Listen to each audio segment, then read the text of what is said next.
Dr. Soni, I am thrilled to be in conversation with you. So, welcome to Asian Like Me.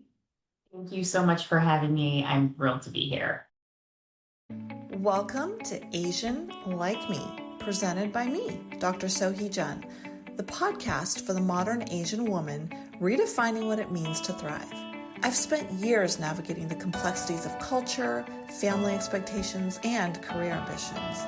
Here, we have real, unfiltered conversations with incredible women who are breaking barriers, charting their own paths, and owning their power. Together, we'll dive into the wins, the lessons, and the challenges we all face. And yeah, we'll laugh. We'll share stories and drop some actionable tips to help you crush it in your own way. This is your space to feel seen, heard, and inspired. Ready to rewrite the rules? Let's drop in.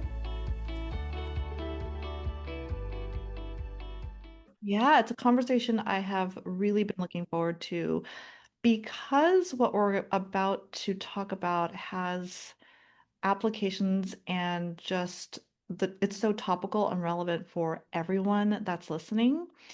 And let's start with what are you hopeful about? I generally am an optimistic, hopeful person. I was a cheerleader in Were high school. you? I was. Is that revealed on Asian? Does anyone else know? Hot take. That's a hot take. And I do just think it's about my temperament. And so even in moments of challenge, I am often able to tap into a well of hope. And what's giving me hope right now is I'm actually finding, particularly professionally, there's a lot of allies in new places and people willing to help open up their Rolodex, their resources, their brain power, just to be supportive with no ask.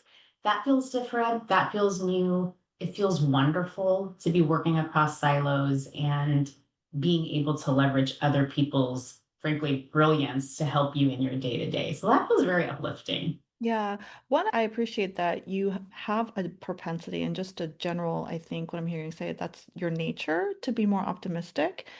And in full truth, I've had to work at it with the mindset and all of the mindfulness stuff, and we'll tap into that too. What I'm curious about, you said allies in ways that you didn't anticipate, and given your role, and let's just share, you have a really big role, Chief Medical Officer and Chief Deputy Executive Director at Covered California. Hello. And also a practicing board certified internal. So there's a lot in your day to day. And where are you finding allies that you're like, oh, didn't anticipate that? I'll give a specific example, which was just from yesterday. We've been thinking a lot of Covered California. We currently support nearly 2 million Californians. We work in parallel with other what we call public purchasers, whether that's our Medicaid agency or CalPERS, which supports Californians employed by the state. Those three agencies cover over 45% of all Californians. So when you say big, like it's huge in terms of scope and potential impact. And so we've been thinking about what does it look like to try to increase confidence in government agencies, build and rebuild trust. What does it look like, particularly in maybe fraught areas like vaccine confidence? And that's not my area of expertise. And so yesterday, pretty much cold called this academic researcher from University of Pennsylvania and said, "Hey, just trying to learn. Can you teach me a little bit about behavioral economics?" Okay, here's Dr. Soni, who is so accomplished, and there's like a whole half a page of your accomplishments, and I love the vibe of which you're like approaching this call. You're like, I don't know. It's very humble how you approach this. Look, there are things I know deeply and there are things I don't know about. And this is what I mean about people's brilliance. Everyone's got something that they're both passionate about or have expertise in. And that to me is the richest resource. So we went to this academic and it was like a half an hour meeting. And I was like, okay, rapid fire. Here's the background of why we got to your doorstep. Can you just share a little bit? Help us frame it. Do you have resources? And just the same thing, immediate willingness to give us like this synthesized, crystallized version of guidance based on 20 or 30 years of experience and feedback that helped propel us in a different direction. That's allyship, right? That's That is somebody to you because they care about your cause or what you're fighting for or advocating for. And I just, every day I've got examples like that.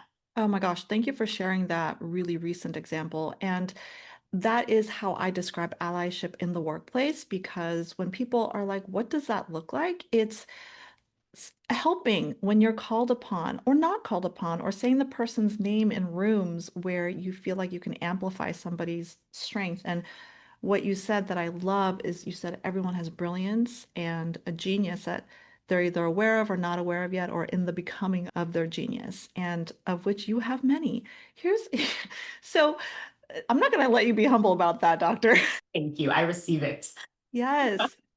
Right now, as we're recording this, the government has shut down. And so when this airs, hopefully that's changed and shifted. What are you challenged with, and or what is your priority given this time in your role? It's a wonderful question. I'll take what might look like a challenge on the surface. I am the chief medical officer, as you said, running a division who, in its title and in its core mission, focuses on health equity and quality work for California's Obamacare. Mhm. And I am a South Asian and Black woman who prevents like that in the world. You could take any parts of those identity, and I'm sure listeners will appreciate many pieces of those identities are under a frank assault, right? There are targets, there have been directives saying you can't use these terms or show up in these ways. On the surface, I think that would be a challenge. But I'm so grateful to be in the seat that I'm in right now. I feel incredibly empowered. I feel like I'm able to use this position, which is truly a position of power, for the benefit of Californians.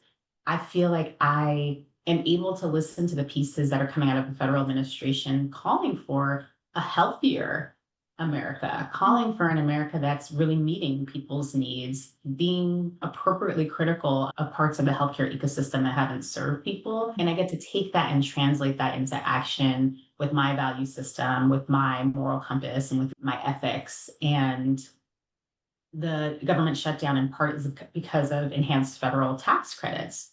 Over 90% of those 2 million folks that we serve are getting those federal subsidies. Our estimates are that we would have 400,000 people go uninsured if those subsidies were not extended at the end of the year. Wow. Those are astronomical numbers. And so I get to think about all day both how to advocate for the extension, or if they're not extended, how to minimize harm for the folks that I'm in service to.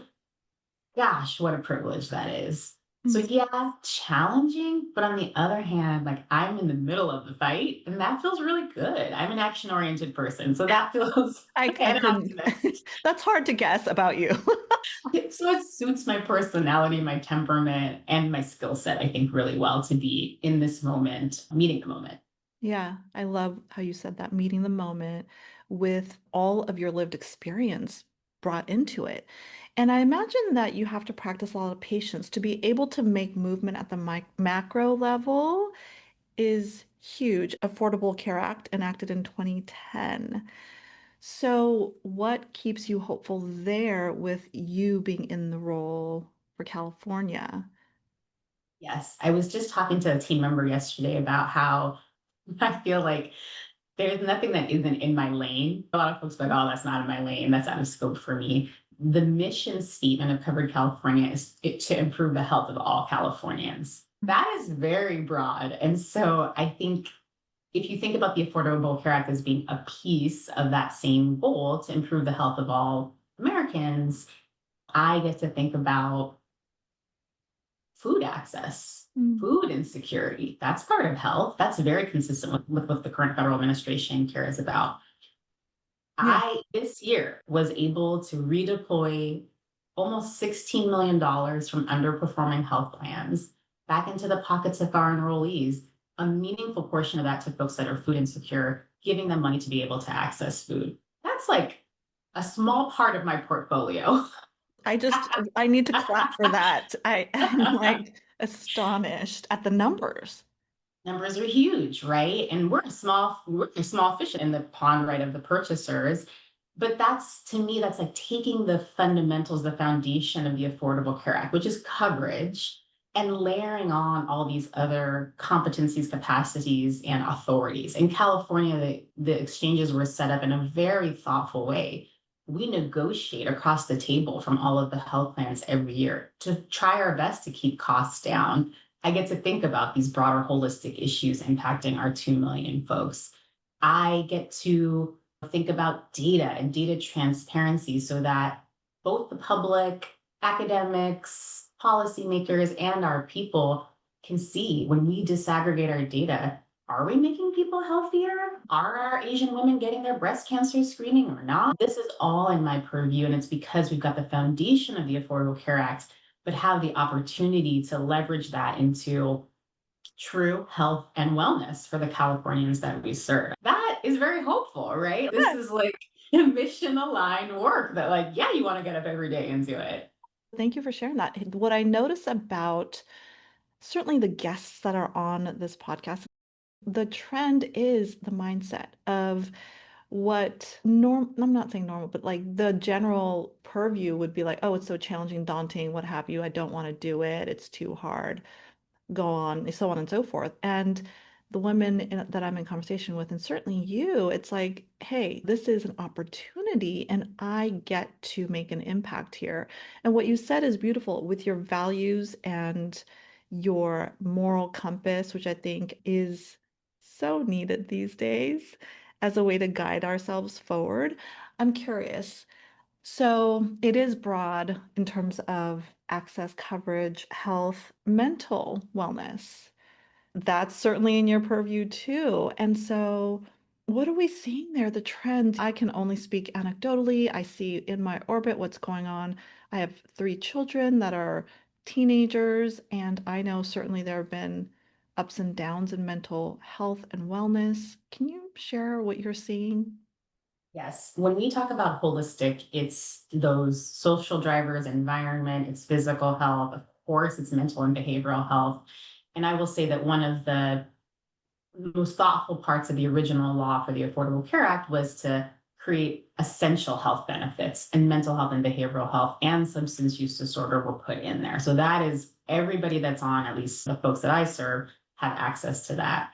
We, like I said, have great data. So we're able to track who is using what kind of services. And we saw, like many other folks, a pretty substantial increase in behavioral health visits right around the pandemic, 10, Mhm. 20, between 2019 and 2020, huge increases in visits per thousand people. Unlike in other areas, we did not see a real decline back down in behavioral health utilization. It increased and it remained increased and continues to remain increased, which is for us really good. It means that there was probably demand that was not being met, Mhm. that with a little bit more visibility, transparency, probably better services being delivered by our plans, people chose to use. But here's the interesting part: Mm.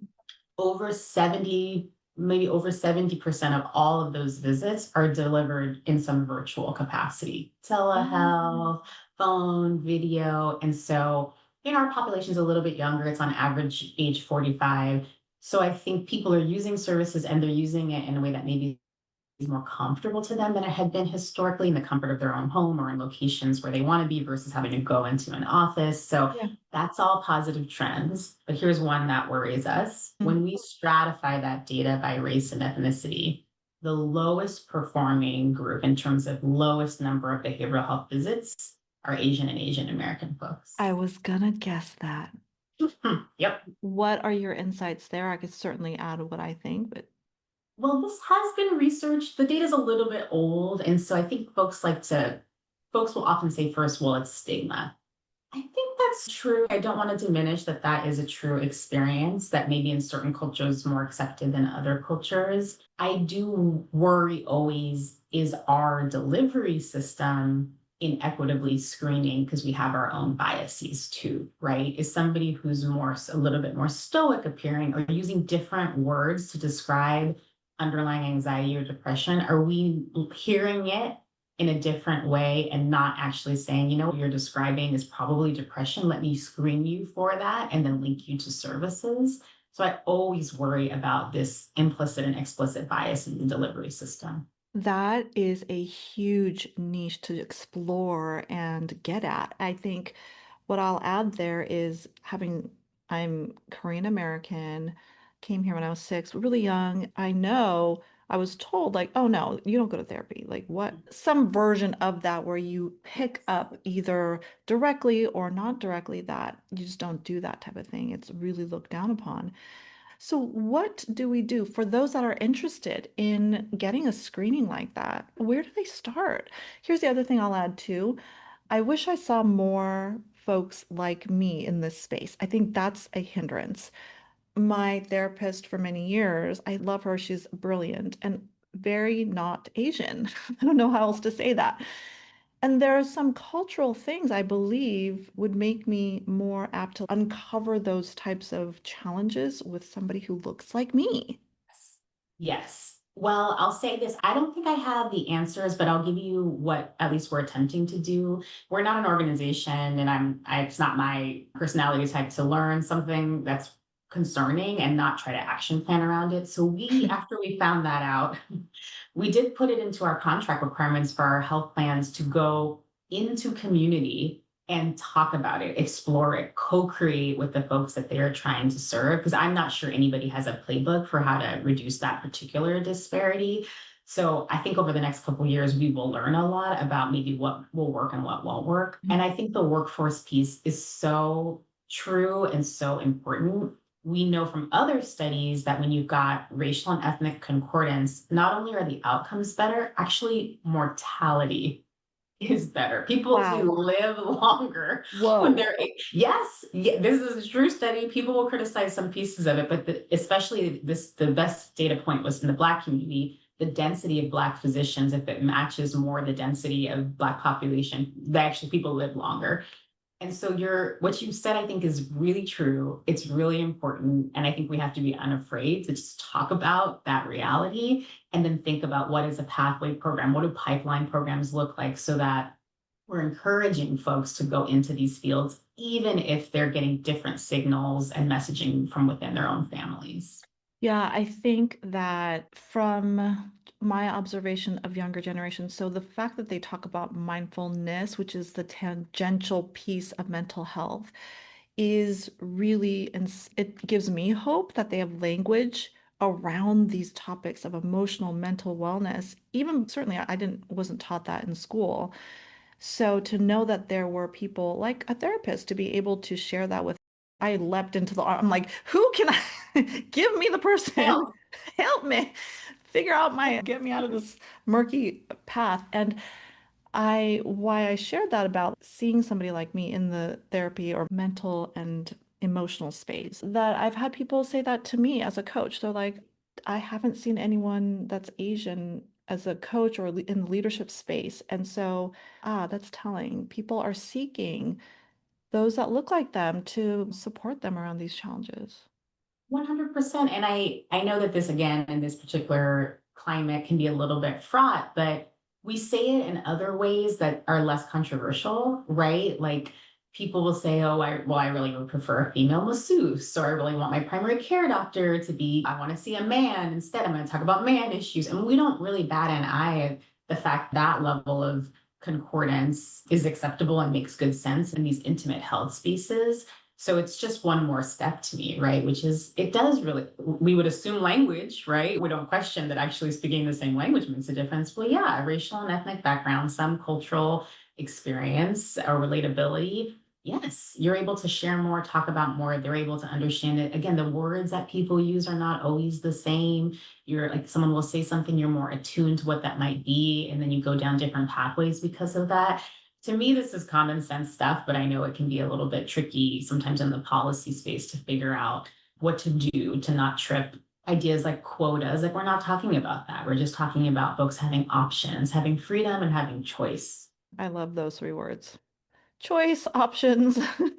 Yes, Freedom. freedom. That's something that I enjoy. I want to click into your primary physician role.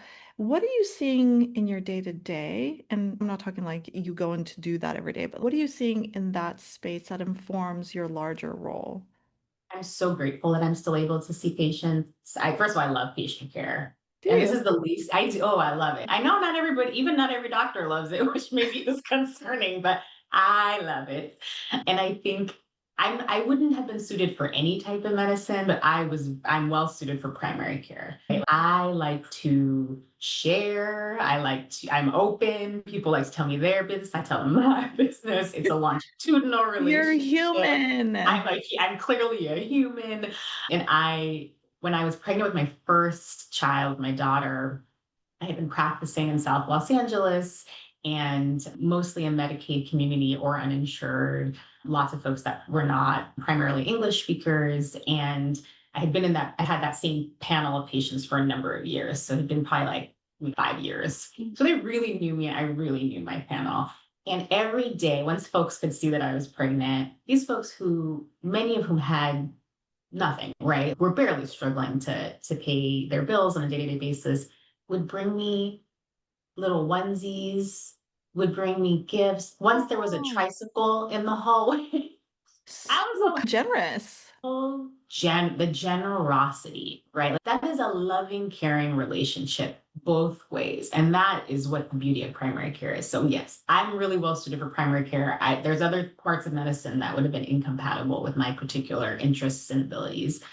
So I bring that into all the spaces where I see patients. And here's what I think I see on the ground level right now. One, I think there is fear, particularly for where I practice, which is in Los Angeles. People are afraid. These are folks who are newly in care and coverage, are in the middle of chronic disease management, cancer treatments, and the national dialogue and even state based dialogue is making them afraid. Will they have insurance? Will they be able to afford their medications? What will happen to hospitals? Are rural hospitals going to close on them? So there's a lot of fear overlaid with, especially in Los Angeles, things like ICE raids happening as well. Yeah. So the volumes have gone down, or people are unwilling to come in person. They would prefer to do virtual care. And so that's pretty tough. If you are having physical mental health challenges, you need to have intimate, trusting relationships, but the prevailing emotional state is fear. You can imagine that you can't do as much therapeutically when that is what folks are living in. So that's really tough. That's what it feels like, I think, on the ground right now. Yeah, and I would imagine it's like capital F fear. And so, do you also give out resources around here are some online things you could check out to mitigate if you don't want to come in person? How do you help that person that is in fear? 100%. I'm grateful to be working in the LA County system where almost immediately there was an ability to flip to heavily virtual visits for anybody that was uncomfortable versus just allowing a bunch of no shows. And Mm. that's a system that I think is very connected to the community and community needs and responsive. I'll say in my other hat, the Covered California hat, I was talking to a health plan leader and he was sharing that not all practices have the ability to do that. They didn't have the infrastructure to do that. And so he was worried, right? He's got this sort of lumpiness where some clinics are able to do that, some are not. And I just, again, like this idea of allies everywhere. I think in passing, I had mentioned some of that to a particular foundation, philanthropy org, and they were already thinking about that.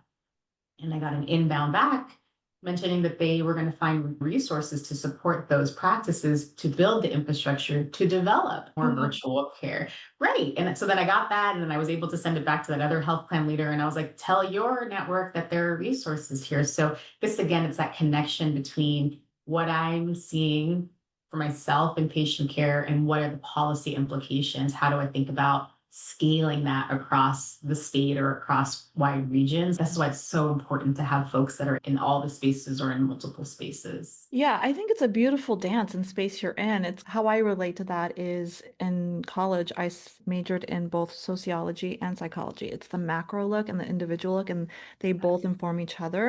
And that's exactly what you're talking about. And that I bet is what allows you to feel empowered too, because you're at the front lines, you're seeing it. The primary care doctor is like first point of entry into anything that needs to go further. I'm both blessed and grateful to have access to and really a long-standing relationship with a phenomenal primary care physician. And I know that is not the case for a lot of people.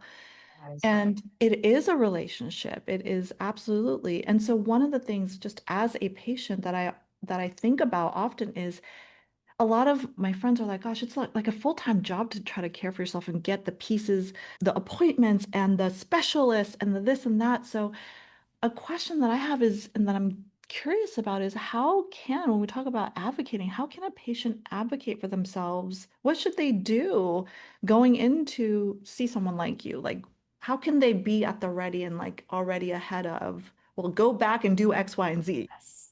This is my favorite question because although I wish all of our health systems were nimble, user experience centered, meeting people where they are, I think the reality is that they're not. And we all live that experience on the patient side or caregiver side. But I think it's a system that actually, if the trigger points, is very responsive to the trigger Tell us the points. trigger points. Give us the download, doctor. Totally. So I have my little like list of things I recommend for folks. And it depends, of course, on like how complex your needs are. But one, I think is you gotta be organized. Treat it like you would treat like going to the social security office. Yeah. Do you have your papers? Did you write down your top priorities? And that maybe you got 10, but what are the three you cannot leave without having those questions answered or resources delivered or whatever tests ordered or whatever it might be? So that's, are you coming in organized with your priorities? Many systems have online forms now in advance that they ask you to fill out. Don't skip those forms. Often they ask you, what's your chief concern or complaint? Put your three things in there so that before your doctor or clinician even walks in the room, and they do read those things, they have an idea. Okay, here are the three things this person wants to talk about because they're coming in with their 10 things too, right? They're like, okay, this person's 45, they need this thing. And you don't want those, sometimes those things match, a lot of times they don't. And You if you have know, 15 or 20 minutes, maybe you're lucky to have 30 minutes, and you got each of you has 10 things, of course you're not going to get through them all. And then everyone leaves dissatisfied with that oh encounter. So yeah. that's like tip number one. Yeah. So here's the thing. There have been times when I'm like, ooh, I'm just gonna water down what I want to talk about or not be as like frank about a challenge or a symptom or a problem. And that's just not, that doesn't help anyone, right? That's exactly right. If you are really worried about it, I think it's good to say that. This, my eyes twitching. I know it sounds small, but it's really worrying me. I'm secretly worried I have a brain tumor. Put it out there in the world Okay, so your you provider can tell you. thank you because there are times where I'm like, oh my God, I have something and I'm gonna die. Yes, the mind can get very catastrophic, and I'm not the only one that this occurs to. And I know that there are doctors that are not as in tune to hear the underlying fear, right? So a lot of women in particular, doctor, they downplay it or they don't want to say the full scope of what they're feeling in their bodies. So I think those are just some of the individual challenges too, just on the patient side. Definitely. And there are moments where I'll be counseling somebody on something and I can see the skepticism on their face. And so one of the questions I'll often use is, I can see that you're really worried about something. Can you tell me what you're worried about so that I can try to think about that and address that a little bit more directly? And it is usually, I'm actually worried I've got cancer hiding here. I'm worried I've got some crazy autoimmune disease. And then I can say, okay, well, let me tell you why I thought about that and why I don't think it's that thing. And let me open up your labs and tell you all the processing I've already done to rule that off the list. Generally, it's not that the doctor hasn't thought about that. They're just not communicating it to you in a way that is reassuring to you. And so it is often helpful if you come and just say, look, I'm having this weird cramping abdominal pain. My grandmother had X, Y, or Z. I've been thinking and perseverating about this thing so that they can say, oh, okay, well, let's start there. And I'll just walk you through why I am worried or why we might need to do two more tests to just make sure that's resolved. So I do think a little bit of more forward communication is helpful. And if that's hard, I think writing it down really is useful. You could hand the doctor the piece of paper. You don't have to say it out loud if you feel uncomfortable with it. Write it down and pass it across the table and say it's these three things. Yeah. Yes. Okay, here's number two. I think if you're really going through something and you're worried, I think you ask permission. Can you record the conversation with the doctor so you can listen back to it later? Because sometimes in the moment, particularly, let's say you're worried you're going to get bad news after a test or something like that. Sometimes the first piece of information like hits you like a wave and you can't focus on everything else that came out of it. And so then you leave that encounter and you're like, I cannot even remember what that doctor said or what the follow up was supposed to be or how to communicate this to my family when they ask me what happened at the doctor. So I think asking the doctor, can I record it, is really helpful, or bringing a friend or family member. Yeah. What? Okay, so they can't see that. I just opened my mouth. What? Can you actually can say, ask to record the conversation? That's brilliant. In California, you cannot record without permissions. Yeah. Don't secretly do it. But certainly, and I can guarantee if you have a doctor who's no, that's not, sometimes you got to leave a doctor behind, but most doctors will be like, of course, are thrilled that someone is engaged. And actually, that little prompt for them will force them to be even more crystal clear. They'll be like, okay, and they'll be ready. And I guarantee they'll be speaking to your phone like a microphone because they're going to want you to listen to it in the way that is the way that they're imagining that guidance comes. So that's my tip number two. Oh, okay. And also remember, don't secretly record anything, folks. Ask permission Yes. first. Yes. Consent on all fronts. Yes. Yeah, just consent. Ask for it in all areas of life. Right. That's right. Okay, here's a silly one, but it's really useful. Let's say you are having a little bit of an antagonistic relationship with your doctor. You all aren't really vibing. A lot of times folks will be like, forget it. I'm just going to find someone new. I never discourage folks from doing that. But as you said, we do have a primary care shortage. It's not that easy to find someone else. You might be thinking the grass is greener on the other side, and it may not be. So if you can work through that relationship with that person, sometimes it's useful to do that. So you don't have to start again with someone new. So one of the things that I think really it's like a psychological behavior thing. You can fact check me if you disagree, but is to bring a clipboard in.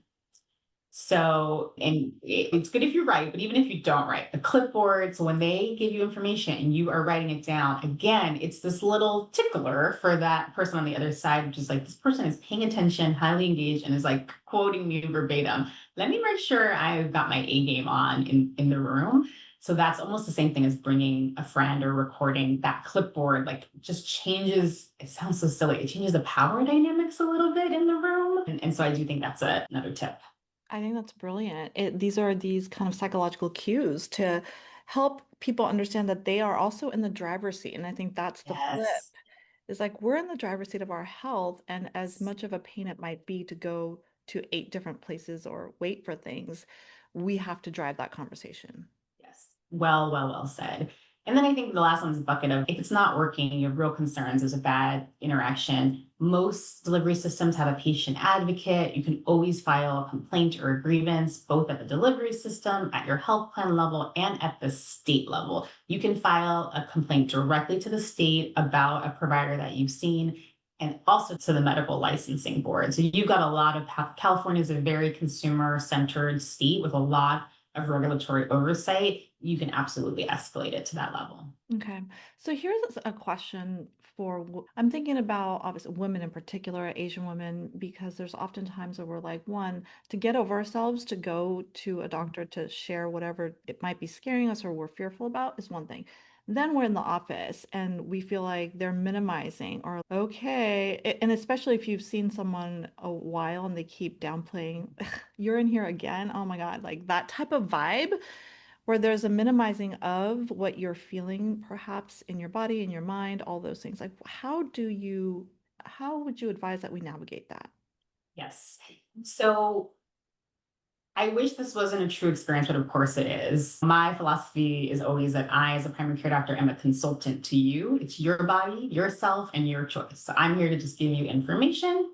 You can take it or leave it. I'll be very transparent and open about it. Maybe you've got questions, we'll navigate it together, but ultimately, I'm a consultant to you, your body, yourself. I Mm. know not every clinician approaches it that way, but one of the tips that I like to use, and that now my husband, who's not in medicine, uses quite a lot, is he'll say, or I'll tell people to say, can you tell me the evidence behind that? And were the original studies, did it include people like me? Yes. Because I can, Oh, again, from a power dynamic perspective, think about what you just did. You said, you've given me some advice or counsel. I need you to walk me through your medical reasoning for that and the evidence behind that? And actually, does it apply to Asian women like me? Were we even in the original study? And that, so what you're now, you made that doctor or clinician go back to med school and you're like, oh, do you even know the guidance behind that? And it's not meant to be a flex, but it again really it breaks the conversation open in a different way that I think can be really helpful, and not, it doesn't actually feel antagonistic to the physician. It makes them feel academic. They're like, oh, well, let me talk you through it a little bit more. And it allows for, again, like a stuck conversation to become unstuck. Oh, I love that tip. That's a pro tip. But I hope everyone wrote that down. And I think too, it's about then you're being informed, you are being organized, you're advocating for yourself. And it wakes up that doctor who might be just on the walking through the day type of headspace. So I love these tips. Do you have any others, or these are really great and practical? I think that's mostly my checklist. Well, okay, one more, Okay. which is a lot of times when you're trying to find a new provider or specialist or whoever, you'll get, oh, the panel's closed or that doctor's not taking any new patients, which is probably true, right? They're probably at capacity. But in anybody's panel, there's a portion of folks that are coming in frequently and using services, and then there are people who probably aren't coming in very often or coming in once in a while. So there's always a little bit of wiggle room. So if you got a personal referral, let's say your sister goes to that doc and like loves that doc, having your sister send a message to the office to get to the doctor and say, hey, my sister, I love you. You're a great doctor. I highly recommend you. And my sister really needs a new doctor. Would you be willing to open your panel for my sister? It works every time, because think about what you've just done from a psychology perspective. First, flattery gets you everywhere. Second of all, doctors are humans. Like we said, they want to see people who want to see them. They don't really want to be arguing with people the whole time. So now this is like a personal referral. Somebody who knows how they are stylistically is saying, I've got someone who's going to this stylistically too, and they will open their panel for you, even though it's closed technically at the insurance level. So that's my last tip. Okay, that is the best tip. It's my son, so cute. The other day he just out of the blue was like, I'm gonna take an apple to my teacher. And I'm like, that's so sweet. And then he came today. I love my car rides with him, and he goes, guess what? She said it was the first apple she's ever received. And so he just opened doors. Like she will remember him. So it's like what you're saying there. It's flattery, but in a genuine way. And I think it's all in the way you word things, right? Yeah. Exactly. You're not asking for a favor. You're just saying, hey, I really love you. I love how you've been caring for me. I have this friend or family member who would really benefit from that same level of TLC and care. Might you have any flexibility to add one person to your panel? Yeah, great tips. And I now have a slew of questions for you just as an individual because before when we talked, I was like, you are so dynamic, and how do you handle and juggle, and what does your time block and hack look like, and all the things. And so there's so many questions there. You have a giant role just on a day-to-day basis. But something that you said about your primary care role is that you were just made for it. So take me back, like to your childhood or whenever you knew. How did you know that? Well, I won't say I knew that as a child. As a child, I thought I might be a Broadway star. Quite different than now, but maybe not. I don't know what your day-to-day is like. Do you sing through your days? No, I do have a lot of dance breaks, but not so much. But I have an Indian dad, and I think my Indian dad felt very strongly. He had bright daughters, wanted us to have successful careers with job stability. And so it was like his preference was medicine, like many others. And so I started to explore that in high school. I was shadowing in the emergency room and whatnot. And at the time, I was probably like, I was pretty fluent in Spanish. And so I was watching the emergency room clinicians and others speak in a broken Spanish to patients in the emergency room versus getting an interpreter or whatever. Now, this is very common. People know that this happens all the time. And I was like, no, I don't know. We're in the emergency room. Maybe we should make sure we understand each other here. And so, Yes. I would be like, oh, this isn't the time to like fly by the seat of our pants. And so I would like interpret or like I'd step in or whatever else. And so that was maybe the little beginnings of this idea, which I think came from my upbringing, frankly, right? This idea of being of service, using your privilege for good, and uplifting others around you, regardless of are you of the same background or not. So that's probably how it started. I don't think that's what my dad really had in his mind. He was really like a neurosurgeon, cardiologist.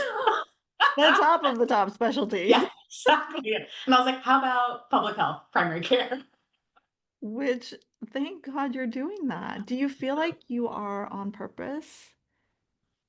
I feel so strongly that I'm on purpose. I feel so grateful that I don't have any doubt or hesitation about that, Mm. especially in the role that I'm in right now. And because I still get to see patients, I just feel made for it. Is that, I hope that's not hyperbole, but that's how I feel in my heart of hearts. Oh, that is powerful. Ooh, I just got chills as you were saying that.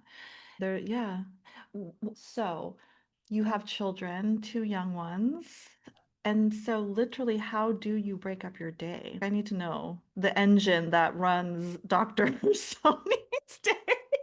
Well, okay. Well, I will say it's true. The time is pretty structured. So I get up early before the kids get up, so I can try to exercise a little bit. Okay, I need specifics. So you're up at 5 or 6? No, I feel like I had this. I remember there was another Dr. Mom. She has 4 kids, and she was like, "I have to get up at 5," and I was like, "Life's not worth living. I can't do that." I'm not even gonna pretend. I've played with that 5 a.m. I'm like, some days, I don't know. Oh, I know judge. I just for me, I'm a 8 hours of sleep every night person. I have to have it. I have to have it, or I'm not my best. So that's like probably 6 a.m. I'm up and going. And so I'm not doing long workouts. I'm doing like you got your quick 20 minutes in, and then you're like getting breakfast ready on the side. So you got a little bit of self time and prep time for the kids. Husband is so useful. He is the chef of the house. So I'm not, I don't have to cook things. So he's getting most of the breakfast stuff together.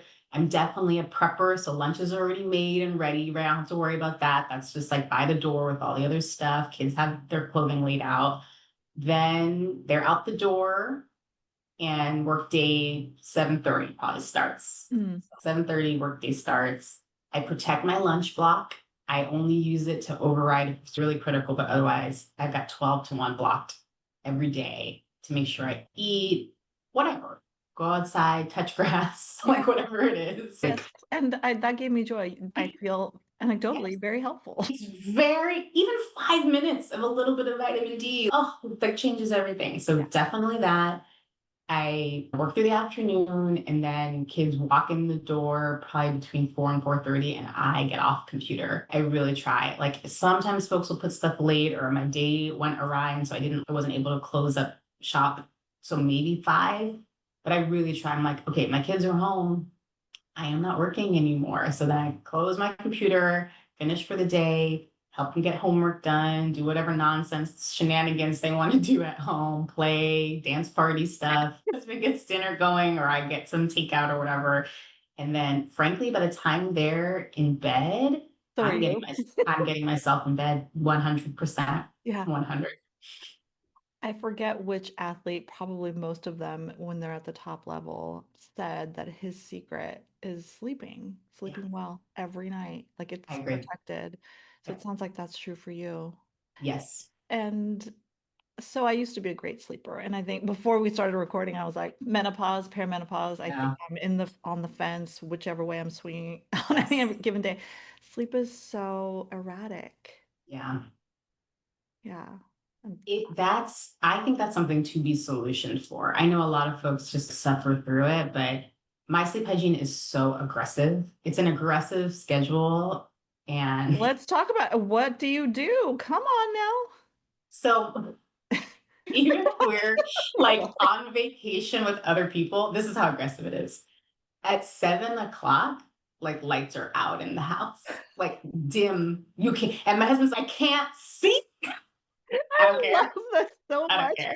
You're like, I don't care who's here, I'm on it. Yeah. All of you go to sleep. Oh, wow.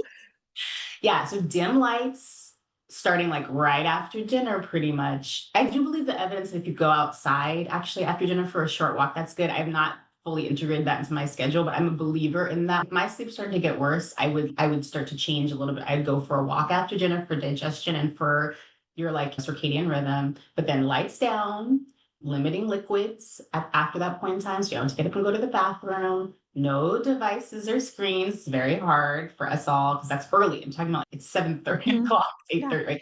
You got no, none of that. Maybe earlier I would have done an herbal tea potentially if I felt like I needed it.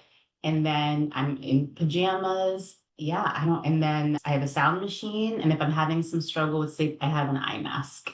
And so Oh, wow. I love a, this. a big eye, like a big covers Like half my face. covers Yeah, half your face. No inkling of light will get through. correct. Okay. Thank you for sharing that. That the thing that's a non-negotiable for me is walking, whether Yeah, it's oh, like that's so good. twice a day, early in the morning. These days, given some of the dynamics of the scheduling and things with work, I it's not so static like first thing in the morning, but I do get it in. Like before recording with you, I made sure to get a 20-minute walk in. So good. It just changes everything for me. And I think the key is for people to find what that one thing is. I always coach people like it's the 1% different that you can stick with, Yes, not the whole world of trying to do supplements and exercise and work out and change your diet. No. I love that. Yes. For me, Yeah. it's sleep. For you, it's the walk. I long for the walk. That's my aspiration. What's changing in because I'm in this phase of the transition of perimenopause and menopause? What are you seeing in the advances out there with women and the care for this phase of life? Yeah, I have been watching and reading this space really closely, both because sure, I'm a primary care doctor, but also the advocacy of women right now is On so fire. awesome. Like I know. it's just, I love it so much. And I feel like we didn't win on the period front. Like it's still hush and secret and EU. Like that's not, people aren't commonly talking about it. But I feel like we might be winning on the menopause front. And there's a few things that I think are really interesting that I've already made sort of mental notes for myself when I start to transition, like what I will at least explore with my primary care, who I really trust, which is there might be a little bit of evidence for lower dose hormones earlier on, even during that kind of perimenopause, not just waiting until you're menopausal, and that there's some thought that you can stave off some of the big hormonal swings and the big symptoms in menopause. If you're, again, not everybody's able to take hormones, you gotta talk to your doctor. What's your kind of family history, personal history? But I was like, that's interesting to me. And that makes a little bit sense, a good sense. Why should I suffer or wait until I'm suffering for treatment? Why can't I start a little bit preventive? So that Mhm. to me is really interesting. And I think there's probably really something there. And then here's the other one, which I was like, I only say amongst my friends, but I think is Yes. interesting, which is the little pooch that we all have, the little upper pooch that we have. Okay. I love that That's you're talking about this. This gives me so much joy. especially those of us who happen to be pregnant and carry, got the little pooch. And no matter what you do, the pooch won't go away. Well, part of what's in the pooch is some of your little bit of fat. Fat has estrogen. That you need that. Don't get rid of your pooch. Oh my God, doctor, can you say this again? Because I'm literally, I'm about to turn 50. So this is the topic du jour for 2, 3 years now. And having and being in the experience of all of it, I'm like so tired of talking about the pooch. And I love now that you're like flipping it. You're like, okay, we all need a little bit. Thank you. Look, you're gonna go take exogenous estrogen when your body gave it to you right there in your pooch. Leave I your pooch love alone. that. Leave the pooch. Can we make a shirt? Leave the pooch alone. Okay. We need all of our hormones to be balanced. Like I was talking earlier on about my daughter being 14. So she's managing hormones, Yes. not wildly. And I would say my children, oh my gosh, knock on wood, they're pretty mild in the swing of things, but like mixed with my menopausal, we're like, ooh, we're doing the dance and not necessarily the happy dance always. It makes it for fun days for sure. And I love that you said that. I do think the pooch is useful. And I am a little bit of this believer in what did evolution give us and why? And evolution gave us the mom pooch. And why you could be skinny everywhere else and still have that little pooch. Why? Well, probably to like even out our hormones and the rest. My mom was a homeopath. She, I think, was surprised I went into Western medicine. Is it homeopath? Oh, wow. So I was like a fourth grader getting hypnotherapy, and it was just like, she was very much exposing me to all of these alternative modalities, Yeah. and I loved it. So I think that does very much influence my sensibilities as a practitioner, which is, I'm not pushing anything. I'm just, if you bring that to me, I'm very open. And I think I can say, I don't know about that one. That sounds wonky, but this seems very reasonable. Give it a try and let me know so I can tell other patients about that. So I love that you brought that up because I love all the alternative stuff. Like sound bath, healing, give me some. I meditate every day. That's the other non-negotiable. Yes. So how do you navigate that? So is I guess the first question is, do you also share those things that you're doing with your primary? For sure. For sure. Everybody with back pain who can, I'm like, you should really try yoga, both because it's truly evidence based. This is one of the few areas that's been studied from the Western modality that for sure makes a difference in terms of back pain. And yeah, anytime folks are really dealing with lots of stress and not to a point where I think there needs clinical intervention and are seeking support. Absolutely. I'm like, there's a lot of evidence about mindfulness. There's a lot of evidence about meditation in the Western modality, right? So, yeah, we've already proven that these things work. This is a crossover. This is a crossover intervention. Go do at a minimum. Why don't you start with these baseline things that will help you be well for sure? Oh my goodness, from the mouth of Dr. Yeah. Soni. Doctor's Honestly, orders. yes, doctor's orders. I firmly believe it. And it's the some of the tools that I tried to, again, never push, but in coaching, mindfulness has such an interplay with how you show up anywhere. So it's a modality that I also practice daily and recommend for people to even just try. See if it works. If it doesn't, drop it. And Yeah. Oh my gosh, we've been talking forever. I can talk for another hour with you. I want to ask you, what's your definition of what it means to be a modern Asian female? I thought a lot about this Mm, question. And I think because in part of my mixed background and heritage, I think this is even more salient for me, which is a modern Asian female is someone who, when given access to the rooms, is representing, of course, themselves as an individual, but a much more global mindset. Right? Frankly, if you really consider folks of color and however you want to define that, we are the global majority.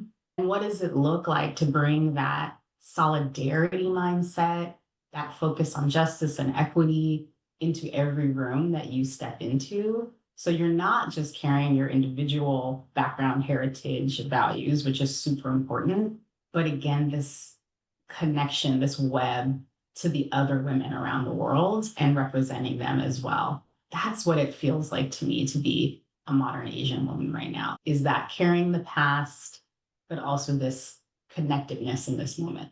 oh, that is really deeply resonant. So visual for me. This big bridge.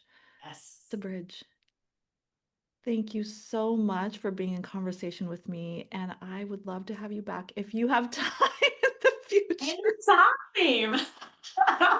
Anytime. I would be thrilled. Oh, thank you so much. Wow, Dr. Sunny is certainly the definition of a modern Asian female. As a South Asian woman and as a South Asian and Black woman, she is such a dynamo. And as a primary care physician and healthcare executive, serving as the chief medical officer and chief deputy executive director at Covered California, she has a large role. And I love how we pulled the thread on her state level job as well as her day-to-day role as a primary care physician, and also even down to her sleep hygiene so that she can function in all of the ways that she serves. So, this conversation felt very important to bring to you at the top of the year because I hope it serves as a reminder to at least bare minimum schedule your wellness check for this year. And in all of my years coaching really ambitious, really dynamic, on the go women who have a lot of tabs open, who are mothers or caregiving for elders or both, or have really demanding jobs or all of the three, the thing that often is last is the wellness check, and it often gets pushed or doesn't get rescheduled. And then a year or two goes by in which we look up and go, oops, I haven't had that check. So, my hope is that this conversation not only inspired you in many ways, I hope it also serves as a reminder to care for yourself and schedule that wellness check. And so I also want to invite you to reflect on this question. As Dr. Sunny talked about how she schedules her day and how she gives herself enough rest in order to do all that she needs to do, what's a non-negotiable act, a non-negotiable wellness act for you? And if you haven't implemented one, maybe this is the year in which you adopt a wellness routine, just one that will allow you to thrive in many areas of your life. And secondly, of all of the tips that Dr. Sunny provided when in terms of advocating for yourself, which tip will you use at your next wellness check? Which one will you implement and why? So I hope these questions allow you to think about how you can be more prepared to maximize the time that you have with your healthcare providers. And lastly, I wanted to share something that's creating buzz and a lot of interest for the clients that I coach and those that I get to interact with.